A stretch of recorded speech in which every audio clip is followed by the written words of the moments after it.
Thank you. Action. Okay, Yedinci sayfa. if we look at page 7, Yedinci sayfaya bakarsak eğer, the pattern in the upper two panels yukarıdaki kutularda bulunan iki desene baktığımız zaman with 6 pointed stars 6 köşeli yıldızlar var. is a representation of this design right here. Buradaki tasarımın bir temsili.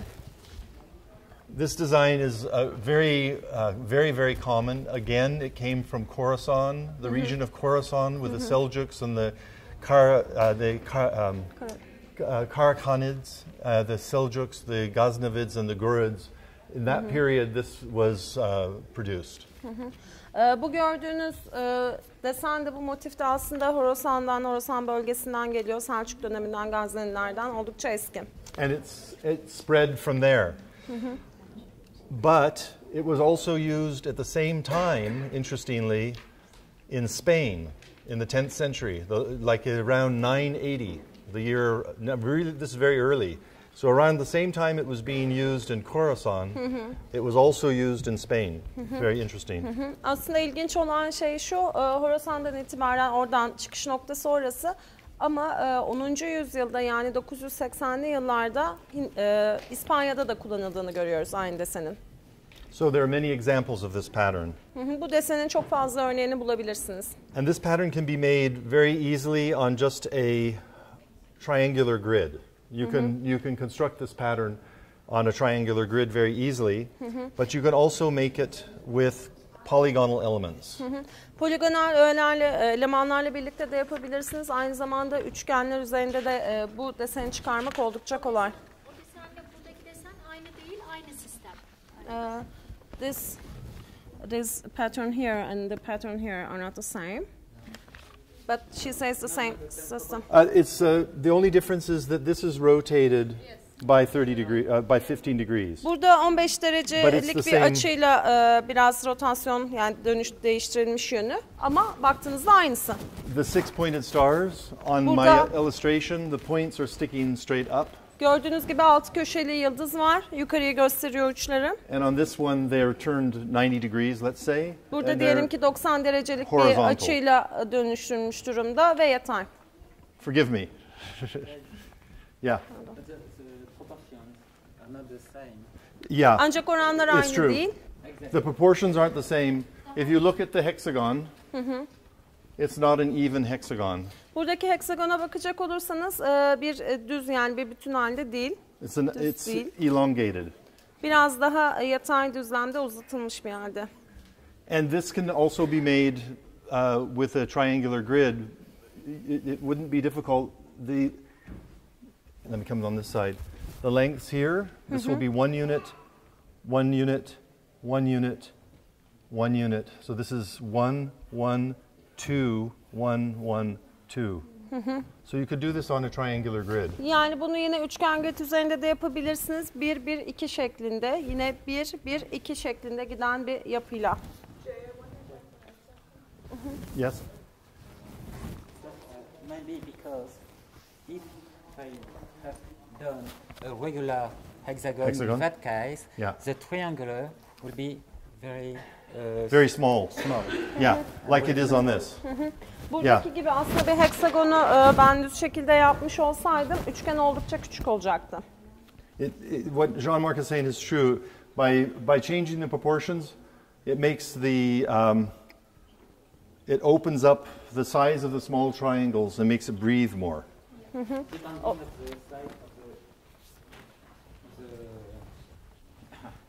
Triangle? Diagonal? No. Diagonal. Yeah. The width of the line. Yeah.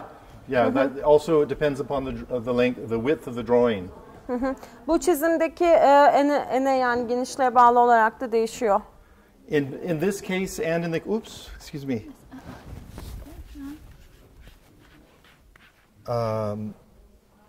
So long as this distance is 2. Yeah, if this is 1, then this should be 2. Buranın 2 olması gerekiyor.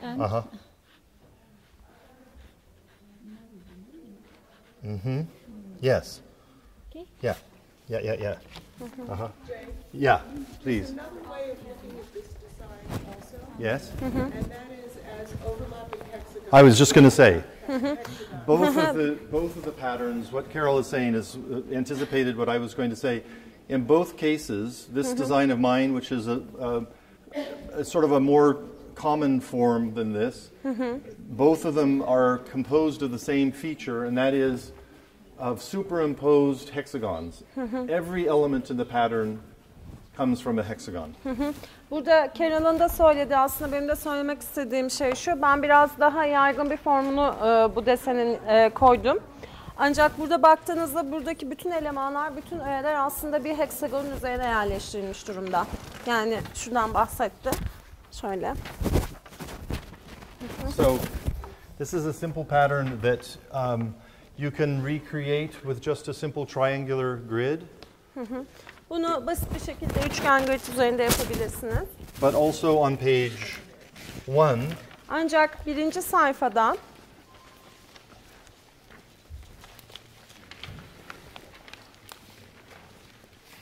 there are many patterns historically that are created or can be created using the regular polygons. Burada normal regüler poligonlar kullanılarak oluşturulabilecek pek çok tarihi desen de var birinci sayfa üzerinde. And any tessellation, like this tessellation, the one that I showed you on page 6, was triangles and hexagons, triangles and hexagons. That same tessellation will make different patterns depending upon how you put the pattern lines onto the tessellation.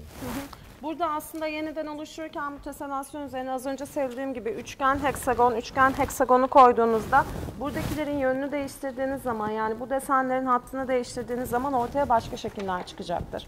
And there are too many different patterns to count that are made with this kind of system. Bununla ilgili de yani böyle bir sistemle de oluşturulabilecek çok fazla desen var. Yeah.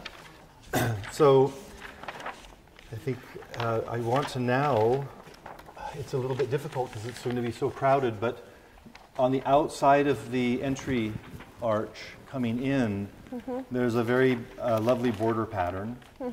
Girişteki, yani dışarıya doğru olan girişte çok iyi bir bordür deseni var. It's represented on page Bu da 11. sayfa 11'de gösteriliyor. And if we could all stand up, but maybe before you stand up, I'll just explain. It's this, actually, you know what, let's go back to the mimbar, because the upper panel on page 11 as well is a pattern that you can see is made up of pentagons. It's a whole network of regular pentagons with lines connecting them all together. And there are these distinctive hourglass forms in that as well. And the combination of those two elements were a feature of what Jean-Marc was talking about, as well as Peter Cromwell in his talk. These are really common elements in this particular family of fivefold patterns. Okay. Oh, I'm sorry, I did it again. Go ahead, please. Burada baktığınız zaman aslında birazdan ayağa kalkıp da görebiliriz, minberde de görebiliriz. Burada pentagonları görüyoruz. Düzgün, regüler, düzenli bir desen içinde verilmiş. Aslında daha önceki konuşmacıların da söylediği gibi oldukça yaygın bir model. Okay, good, thank you. In the center panel, you can see two parallel vertical lines. Bu ortada iki tane dikey çizgi görüyorsunuz. On Paralel. 11. sayfada ortadaki kısımdan. Sayfa 11'de. Here. Yeah. And this, as Carol asked about or mentioned rather earlier, you can take a field pattern that will stretch into infinity, and you can isolate a region of it to make a border pattern. Burada daha önce Carol'ın da bahsettiği üzere burada iki tarafa sonsuzluğa doğru uzanan desenleri alıp ortadan ayırarak ortayı bordür haline getirebilirsiniz desen üzerinde. And we saw some examples on the mihrab. Zaten mihrapta da örneklerini gördük. So in the wooden mimbar, the doors of the mimbar that are facing us, they have this central panel made from this larger broad pattern. Burada bize doğru bakan minberin kapılarında da baktığımızda 2 tane daha büyük desen desenin ortasından ayrılmış olan bordürleri görüyoruz. And when you first look at it, you might not think that it's part of something much broader, because it could be interpreted as just a series of hourglasses and pentagons and hourglasses and pentagons. And indeed, you could make it that way, but it's actually part of a broader pattern. So would you like to all stand up? Hourglass'a sır mı diyorsunuz bu arada? You say hourglass. Hourglass. Kum saati. Okay. Yeah. I thought something else. Yeah. Baktığınız zaman ilk başta bunun daha büyük bir desene ait olduğunu görmeyebilirsiniz. Ancak daha dikkatli baktığınız zaman ortadan kum saati şeklinde ayrıldığını görebilirsiniz. Lütfen şimdi ayağa kalkalım. So and then, so we're going to the minbar, and şimdi then minbara geçelim. It's a little bit crowded. It's a little bit crowded, but you can see how each of the 2 panels are represented in the illustration on page 11. Burada biraz kalabalık ama 2 tane panel üzerinde 11. sayfada gösterilmiş olan bu deseni görebilirsiniz ortasında.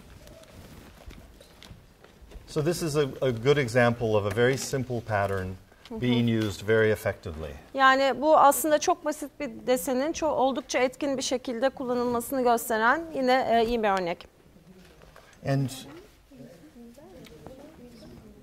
yeah, that's, I can't quite see from here. It's the repeat. Oh, this is excellent. This is excellent. Peter has just pointed out that exact same pattern is also repeated right here. Peter şunu gösterdi, aynı desen burada da tekrarlanmış. And I would say that was a conscious decision by the people who built this mosque. There are too many designs for that to be. It's always possible to be a coincidence, but it's more likely that was a conscious decision. Aslında baktığımızda bu camiyi tasarlayan kişilerin bilinçli bir tercih olduğunu söyleyebiliriz bunun. Çok da fazla bir tesadüf eseriymiş gibi görünmüyor burada tekrar edilmesi. Jean-Marc? If you need an alternative point of view, I can say this pattern is made of one kind of tile, just the pentagon. You play with pentagon, you arrange it one like this,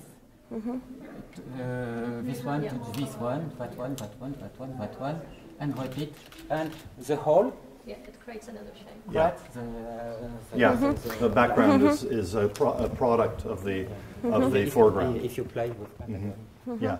Burada başka bir bakış açısı isterseniz eğer, burada aynı taşın kullanıldığını da söyleyebiliriz. Yani burada 1. ve 2. sıradakiler kullanılıyor. Üstüne de yine ikisinin arasına gelecek şekilde konulduğunda artı anda bir desen yaratılmış oluyor. And would you like to say something about the calligraphy? Kaligrafi hakkında bir şeyler söylemek ister misiniz? I wasn't talking about the calligraphy. I was talking about the tiling style. Oh, So, while we were just talking, Yeah. Peter thought it might be a good idea to discuss it here as well. Let her translate. Sorry. İsterseniz siz de açıklayabilirsiniz. Ya esasında ben burada Rumi motifine bakıyordum ve Peter I was checking herkese the Rumi paylaşmam gerektiğini pattern düşündü. here, and Peter told that I should Well, I'm saying this. sharing it everyone. Yeah. So if you look at here, they didn't use just one tone of turquoise, right? There are multiple tones of turquoise. And when you see the calligraphy behind it, you see a very light one, and it's lovely. And basically what they did was, I presume, after glazing it, they just scribed it a bit, like to just give the motif. Hat yazısının arkasındaki Rumi motifi en açık renk kullanılan turkuaz. Ve Rumi'deki efekti vermek için muhtemelen kazıma tekniğini kullanmışlar. And not only that, you know how, because I'm quite new to geometrical patterns and stuff, right? But I'm quite used to, Rumis and different kinds of Islamic motifs. When you look at the patterns, you see, pentagons and hexagons and stuff.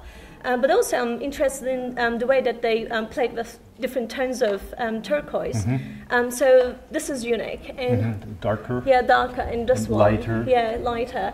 And they might maybe have a kind of system for it. You know, the way that they place them. It was interesting to see. Yeah, about the variation in color. The color is, to an extent, it's a product of the precise chemistry. How much copper is there if there's a little less.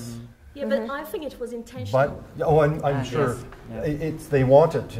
It's not a mistake. Yeah. But the product varies from chemistry and firing temperature. Yeah, yeah. Firing temperature will determine how dark the turquoise or how light It the also turquoise depends on where it really sits in the oven as well. It might be That's exactly right. the same temperature, Yeah. but depending on Elsewhere in the oven. location Yeah. and the way Yeah. that the heat comes.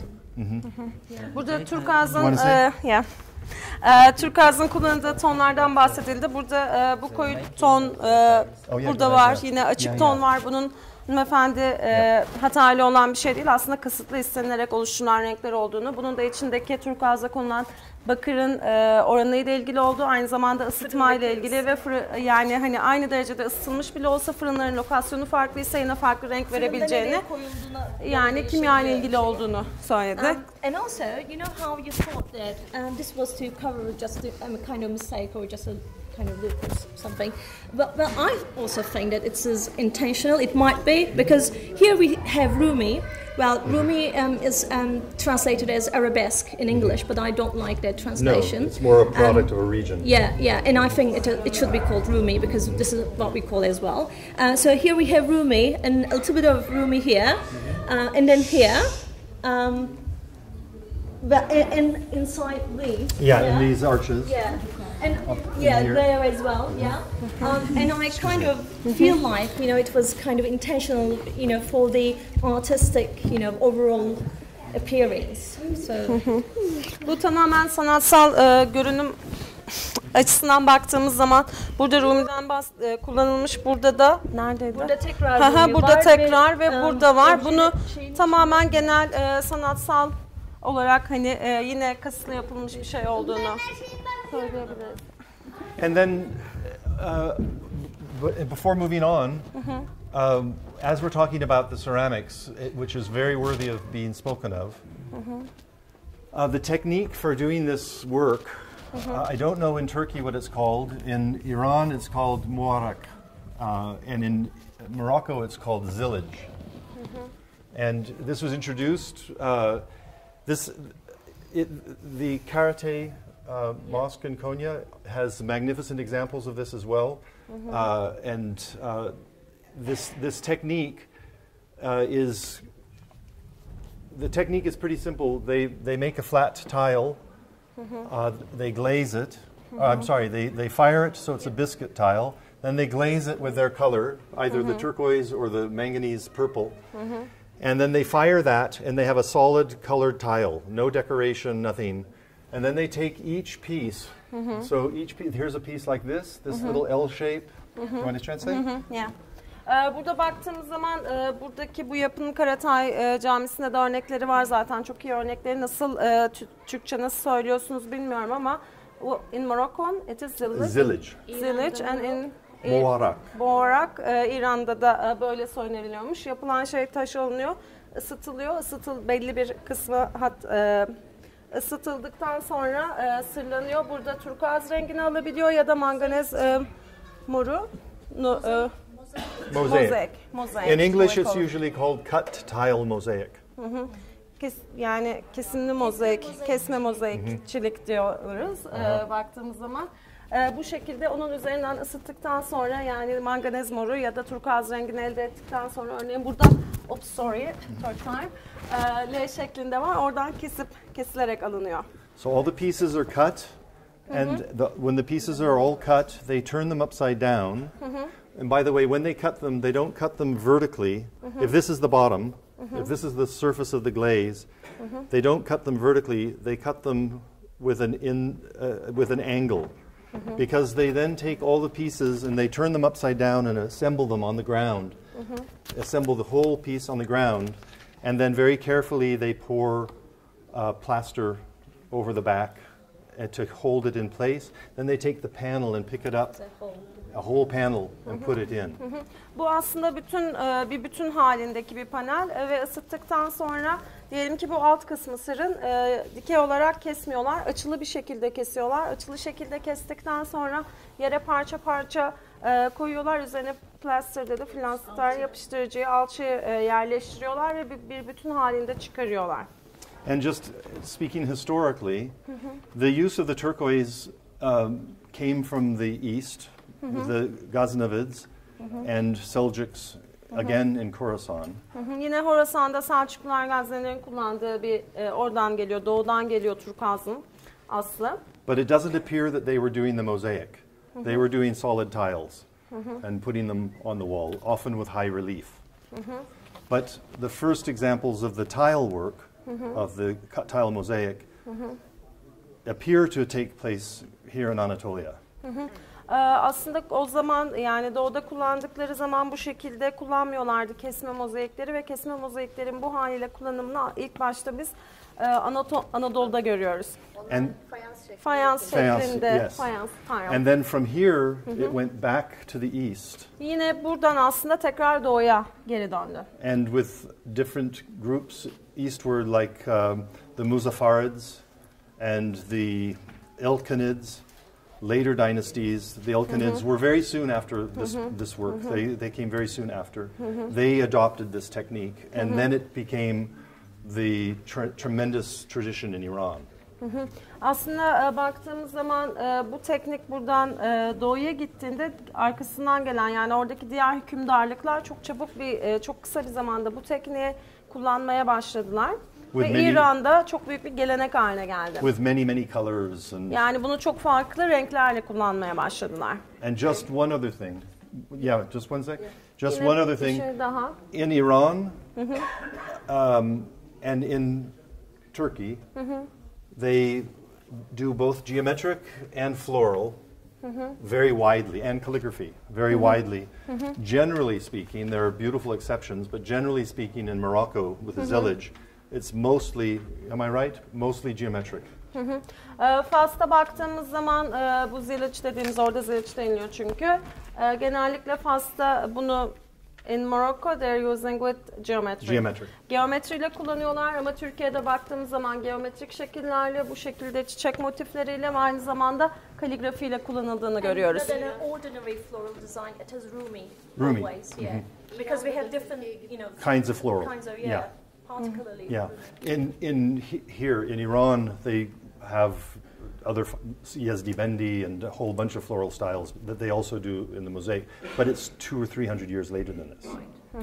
İran'da bunun kullanımı aslında 200-300 yıl sonrasına geliyor. Türkiye'de çok fazla çiçek motifi olduğunu, Rumi'nin de hep kullanıldığını söyledi hanımefendi. Geometrik Rumi ile kullanılıyor. Başka farklı alternatifi. But I agree with you. The term Rumi is very appropriate. Ama Definitely. size katılıyorum. Like for all this work here in the wood. Yeah. Rumi teriminden çok hoşlanıyorum. There are two 12th century examples in Iran just before, late 12th century, just before the Mongol conquest. bir şey Of turquoise cut Tamam, in this manner, combined with cut brick. Oh, let's talk about that. Can you repeat that Yeah. once again? Yeah, in Iran, there are two earlier It's both. examples. It's not inlaid in. It's the stucco's poured on the back. Turquoise cut in this One big panel. Yeah. Yeah. is a tile This is and look. cut This is a panel. See, it goes like this. before the Mongol conquest. This Moğol would- istilasından it's difficult to önce imagine. 12. yüzyılın sonlarında It's İran'da like bu amazing motifin work. kullanıldığını yani bu şekilde kesme fayansını önce ısıtıp daha sonra kesilip turkuazda kullanılmış iki örneğini görebiliyoruz. There's a family. I'll be quick. There's a family of patterns that are like this that you find based on threefold symmetry. They have some really interesting and rather eccentric rotational qualities, and I haven't concentrated on them because they're just sort of a whole world unto themselves. But look how beautiful it is. I mean, I should have talked about it. Yeah, it's quite something. There is this book. Go ahead.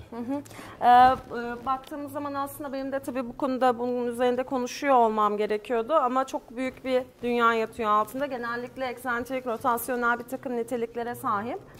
And there is this book by a German scholar named Gerd Schneider. Gerd Schneider'ın kitabı var. He wrote a book called, in English, it's called